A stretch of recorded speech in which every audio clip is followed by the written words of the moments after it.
नमस्कार दोस्तों, मैं हेमराज सैनी, सहायकाचार्य संस्कृत राजकीय महाविद्यालय बिजोलिया। आज के इस YouTube वीडियो में अध्ययन करने जा रहे हैं महाकवि भास द्वारा विरचित स्वप्न वासवदत्तम नाटक के पंचम अंक का।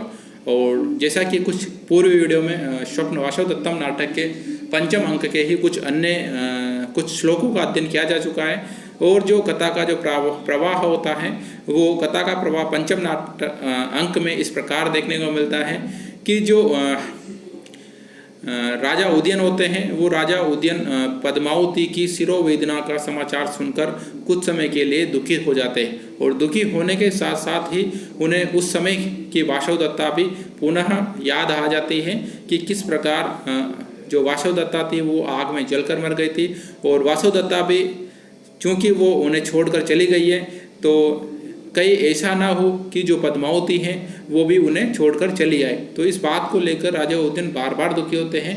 और जो पद्मावती की जो शिरोवेदना से जो पीड़ित थी उसकी जो सैया थे वो उस समय समुद्र में सैया बिछाई गई थी।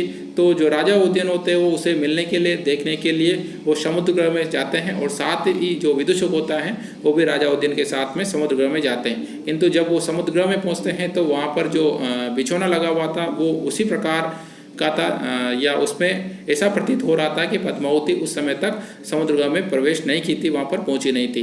तो जो विदूषक होता है वो विदूषक राजा के मनोवेदना को जान करके उनके दुख को दूर करने के लिए कुछ कथा का वाचन करता है। और कथा के वाचन भी कुछ अटपटा सा होता है, या जो कथा का नायक होता है और कथा का जो स्थिति होती है या कथा की जो स्थान होता है वो स्थान और नायक दोनों में ही वो परिवर्तन कर देता है। और जो नायक होता है उसको कथा का उसे स्थान कहता है, जो स्थान होता है उससे नायक कहता है। तो जो कथा का प्रवाह इस प्रकार था कि विदूषक है अर्थात विदूषक बहुत अच्छा अन्याम कथिष्यामि अर्थात कोई दूसरी ही कथा कहूँगा, क्योंकि जो विदूषक ने के द्वारा जो प्रथम कथा कही गई थी वो उज्जैनी से संबंधित थे। और उज्जैनी से राजा उदयन का काफ़ी लगाव था अर्थात काफ़ी संबंध जुड़े हुए थे वासवदत्ता को लेकर के।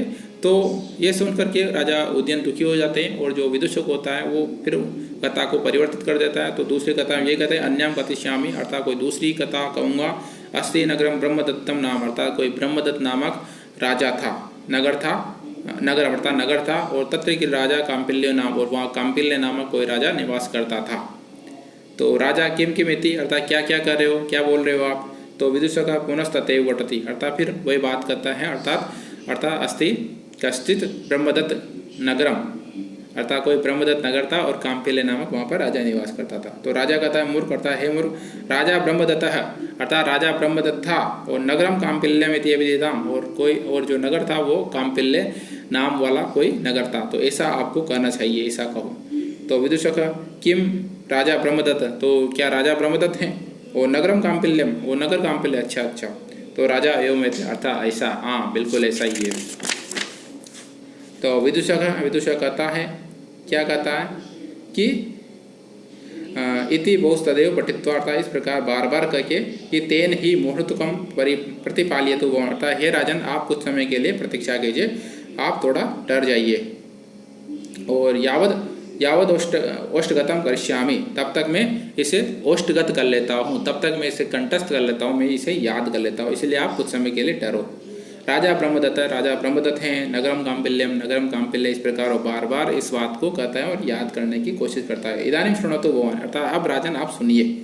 अब कथा कर रहा है कि अयि हरे सुप्तो अत्र भवान्, अरे आप तो सो गए हो अर्थात आपको नींद आ गई है। तो अति शीतलेयम वेला, अच्छा इयम वेला ये जो समय है वो अत्यधिक शीतल है अर्थात शरद ऋतु प्रारंभ हो चुकी है, ठंड बहुत पड़ रही है। तो आत्मना प्रावारकम गृहीत्वा आगमिष्यामि, तो आत्मना प्रावारकम अर्थात स्वयं को उड़ने के लिए अपनी चादर गृहीत्वा आगमिष्यामि अर्थात अपनी चादर लेकर आता हूँ। तो वो चल देता है, वहाँ से निकल जाता है, निष्क्रांतः अर्थात निकल जाता है। तो ओष्ठगतम शब्द आया था अर्थात कंठस्थ करना या किसी बात को अपने होठों पर अच्छी तरह बैठा लेना। तो चेटी कहते हैं, आपको जो सेविका होती है वो प्रवेश करते हैं। एतु आर्या अर्थात हे आर्या आप इधर आइए। दृढ़म खलु पृथ्वीधारिका शीर्ष वेदन्या दुखिता, तो दृढ़म खलु पृथ्वीधारिका शीर्ष वेदन्या अर्थात राजकुमारी जी शीर्ष वेदन्या शिरोवेदना से पीड़ित होकर अर्थात बहुत ही दुखित अर्थात बहुत पीड़ित हैं। तो वासवदत्ता हा दिक हर धिक्कार है, कुत्र सैनिम रचितम पद्मावती, अर्थात पद्मावती का जो बिछोना है वो कहाँ पर लगाया गया है, कहाँ पर रचित हम किया गया है, उसे रचा किया गया है।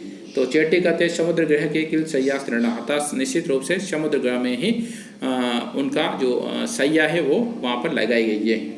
तो वासवदत्ता तेन ही अग्रतो याई, अर्थात ठीक है तुम अग्रतो याई, आगे आगे चलो, उभय परिक्रामता दोनों घूम करके वो निष्क्रांत निकल जाते हैं। चेटी निष्क्रांता, तो इदम समुद्र ग्रहकम, यह समुद्र ग्रह में आग पहुँचे हैं। और पृष्ठतो आर्या यावद अमपि शीर्षानुलेपनम तोड़यामी, कि आप प्रवेश कीजिए जब तक कि मैं भी सिरोवेदना या सिर पर लगाए जाने वाले लेप को लेकर आती हूँ, जल्दी करती हूँ। तो वासवदत्ता कहती है प्रविशम अवलोके, देख करके घूम करके, अहो हरे अकरुणा कल ईश्वरा, अर्थात जो ईश्वर है अर्थात जो ईश्वर है वो अत्यधिक अकरुण है, वो निर्दयी है, अर्थात जो ईश्वर होते हैं वो निर्दयी होते हैं। विरह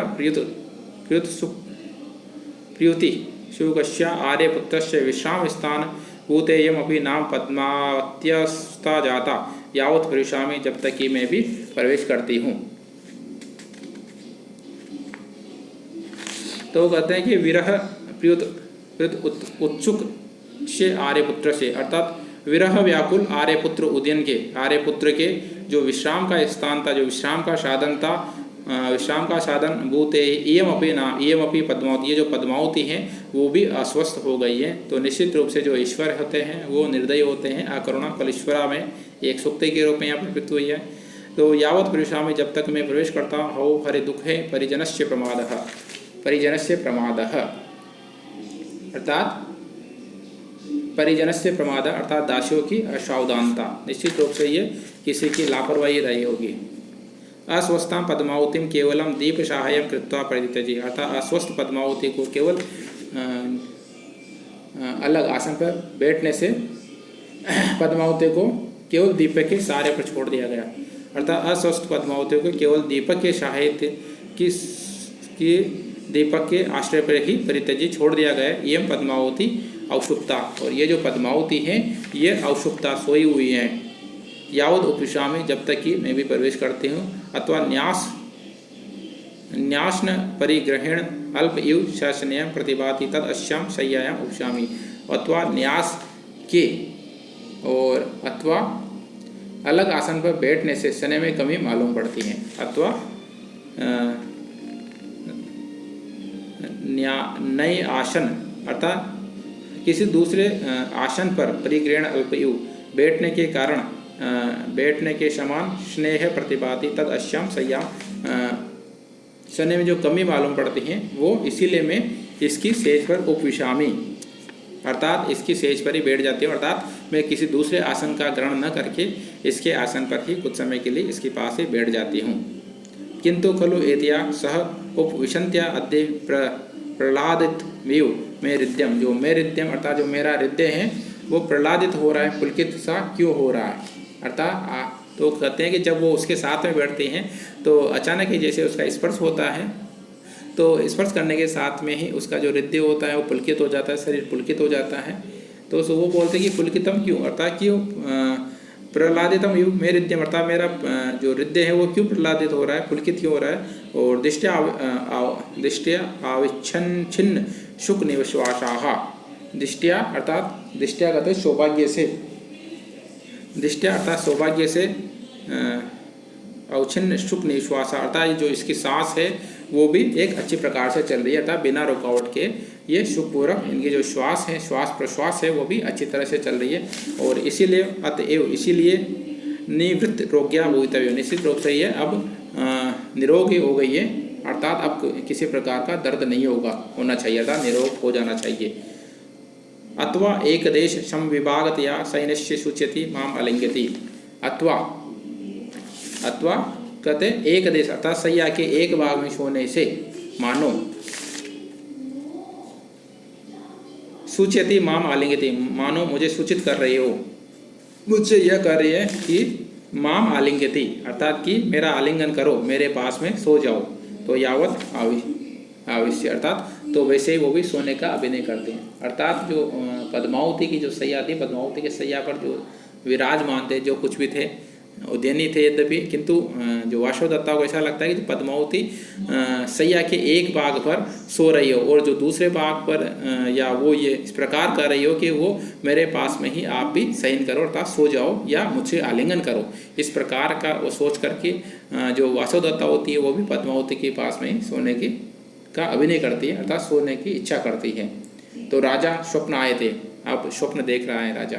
आ वासवदत्ते, जैसे ही वासवदत्ता राजा उद्यन का स्पर्श करती है, उनके पास में सोती है, तो स्पर्श होने के कारण उनमें स्वप्न में ही राजा उद्यन को अर्थात हा वासवदत्ते, हे वासवदत्ता।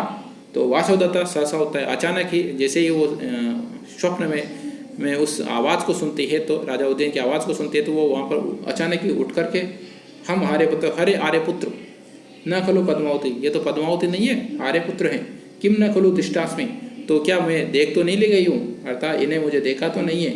मान खलु आर्य योगेंद्रायण से प्रतिज्ञा भावम दर्शने निष्फला संव्रतः, और निश्चित रूप से यदि आर्यपुत्र के द्वारा मैं देख ली जाती तो जो आर्यपुत्र जो योगेंद्रायण है, आर्य योगेंद्रायण की जो महान प्रतिज्ञा थी, उस महान प्रतिज्ञा का भार मेरे देखने मात्र से ही वो निष्फल हो जाता, अर्थात उनकी प्रतिज्ञा व्यर्थ हो जाती, उनकी जो योजना थी वो व्यर्थ हो जाती। तो राजा हा अवंती राजपुत्री, हे अवंती राजपुत्री वासवदत्ता, हे मालव राजकुमारी वासवदत्ता। तो वासवदत्ता दृष्टिया सौभाग्य से स्वप्न आए थे खलु आर्यपुत्र, अर्थात जो आर्यपुत्र हैं वो निश्चित रूप से स्वप्न देख रहे हैं। न अत्र कश्चित जनः, और कोई दूसरा व्यक्ति भी यहाँ पर नहीं है। तो यावन मूर्तकम, तो शीघ्र ही, जब तक शीघ्र ही स्थित्वा दृष्टिम विद्यम च तोषयामि, तो जब तक अतएव यावत मूर्तम, कुछ क्षण के लिए स्थित होकर और दृष्टिम हृदयम च तोषयामि, अर्थात अपनी दृष्टि और अपने हृदय को छाती से जुड़ा लो, अर्थात वो कुछ समय के लिए वहाँ पर स्थित होकर वो अपनी जो आँख और उससे दूर रहने की कोशिश करते। राजा हाँ प्रिय, हाँ प्रिय, हाँ प्रिय शिष्य, हाँ मेरे प्रिय शिष्य, छात्रे देहि में प्रतिवचनम, मुझे आप उत्तर दो, प्रतिवचनम अर्थात मुझे उत्तर दो। वासवदत्ता कहते हैं आलपामी प्रत्यह, उत्तर देती हूँ, प्रत्यर्था है स्वामी, आलपामी अर्थात उत्तर देती हूँ। तो राजा किम कुपिता से, क्या तुम मुझ पर क्रोधित हो, क्या आपको क्रोध आ रहा है, रुष्ट हो गई हो। वासवदत्ता नहीं नहीं दुखितास में, अर्थात नहीं नहीं मैं आप पर क्रोध नहीं कर रही हूँ, दुखितास में अर्थात मैं दुखी हूँ, दुखिता हूँ। राजा यद्य कुपिता किम अर्थम न अलंघित से, और यदि कुपित हो, यदि मुझ पर रुष्ट है, मुझ पर क्रोध कर रही हो, तो फिर आप मेरा आलिंगन क्यों नहीं कर रहे हो, श्रृंगार क्यों नहीं, न अलंकृतासी, तो तुमने श्रृंगार क्यों नहीं किया। तो वासवदत्ता इतः परम किम, तो इससे बढ़कर क्या, अर्थात मैं जब दुखी हूँ और इससे बड़ा और क्या कारण हो सकता है कि मैंने श्रृंगार क्यों नहीं किया। तो राजा किम विरचिकाम स्मृति, क्या विरचिका का स्मरण कर रही हो। वासवदत्ता सर्वशम, क्रोध के साथ में, अपेत, हटो हटो दूर हटो, यहाँ भी विरचिका, यहाँ भी विरचिका आ गई। कोई राजकुमार राजा उद्यन की कोई प्रेमिका थे विरचिका, तो कहते कि उसका नाम मत लो आप, यहाँ भी आप विरचिका का नाम ले रहे हो, अर्थात आप विरचिका का नाम मत लो। तो राजा तेन ही विरचिकार्थम बहुत ही प्रसादयति, तो विरचिकार्थम विरचिका के लिए बहुत ही आपको प्रसादयति, तुम्हें मनाता हूँ, अस्तो प्रसादयति, दोनों हाथों को फैलाता है आलिंगनार्थम अर्थात आलिंगन के लिए। तो वासवदत्ता कहते चिरम स्थितासी, अर्थात बहुत देर तक डर गई। तो को अपि माम पश्यत, कोई भी मुझे देख नहीं ले। तो तद गमिष्यामि, तो शीघ्र ही मैं यहाँ से जाती हूँ, गमन करती हूँ, जाती हूँ, इसलिए चल देती हूँ। अथवा सय्या प्रलंबित आर्यपुत्रस्य अस्तम सैन्य आरोप्य गमिष्यामि, अथवा सय्या से नीचे लटके हुए आर्यपुत्र के हाथ को सैन्य आरोप्य अर्थात सय्या पर रख करके गमिष्यामि जाऊंगी। तथा कृत्वा निष्क्रांता, उसी प्रकार वो हाथ को वापस बिछौने पर रख करके वहाँ से निकल जाते हैं, निष्क्रांता निकल जाती हैं। राजा सहसा उठता है अचानक ही, अर्थात अचानक उठ करके वासवदत्ते वासवदत्ते तिष्ठ तिष्ठ, टरो टरो, हरे धिक्कार हैं, हाय हाय।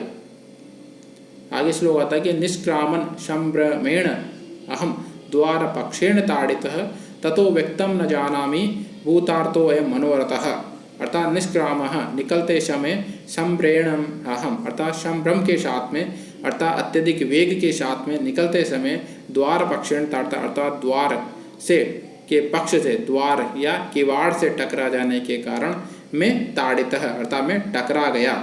और ततो व्यक्तम न जाना में, इसीलिए मैं नहीं कर सकता, न जाना में, और मैं ये बता भी नहीं सकता, या मैं साफ साफ नहीं कर सकता, मैं वास्तविक रूप से ये वर्णन नहीं कर सकता कि न जाना भी नहीं जानता हूँ। भूतार्थो है मनोरथः, अर्थात जो मन का भाव है कि भूतार्थो अयम अयम भूतार्थः, कि यह वास्तविक था अथवा मनोरथ अथवा मेरे मन का ही कोई भाव था।